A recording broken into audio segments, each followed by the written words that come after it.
Les données deviennent une forme de production scientifique nouvelle à laquelle il faut attacher de l'importance. À travers tous ces verbes, collecter, structurer, accompagner, enrichir, préserver et diffuser, on voit que les données, c'est avant tout du travail, et du travail qui en fait présuppose toujours, comme le dirait Madeleine Krisch, des usages et des usagers.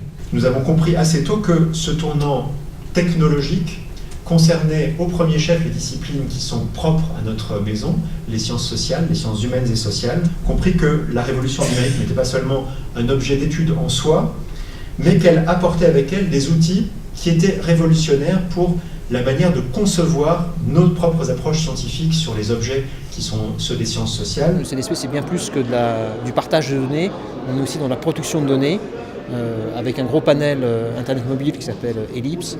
Et ça, c'est un projet structurant depuis plusieurs années et pour plusieurs années encore à venir. Et notre objectif, c'est de poursuivre avec des projets innovants de même nature. Ces centres d'archives donc, se sont mis en place les premiers aux États-Unis dans les années 50. Aujourd'hui, au niveau international, il y en a dans des milliers dans le monde.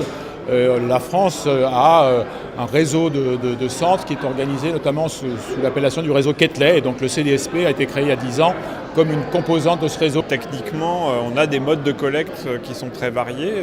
Ça peut aller du questionnaire en face à face, en passant par l'enquête auto-administrée où les enquêtés reçoivent chez eux des questionnaires et répondent chez eux puis renvoient.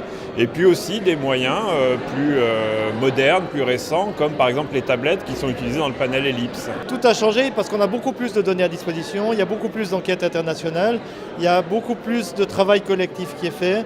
Donc on est à une échelle un peu plus, on parle d'open data, on parle d'échanges généralisés. Donc l'échelle à laquelle on fonctionne est beaucoup plus internationalisée, beaucoup plus générale, avec beaucoup plus d'échanges. Ce qui reste, c'est la finalité de la recherche, c'est l'idée qu'on a envie de produire des connaissances, qu'on a envie de comprendre les phénomènes sociaux, le monde dans lequel on vit, qu'on a envie de comprendre comment bougent des électorats, qu'on a envie de comprendre comment les villes, les métropoles, qu'on a envie de comprendre ces phénomènes-là. Ces données, comme beaucoup de données d'enquête sociodémographique, sont accessibles d'abord à la communauté des chercheurs, donc à la communauté des pairs de ceux qui les produisent. C'est la première vocation, mais cette communauté est extrêmement large. C'est-à-dire qu'aujourd'hui, ces données sont aussi très facilement accessibles, par exemple, à des étudiants qui sont en master et qui peuvent faire leur mémoire de recherche à partir de ces données. Sciences Po.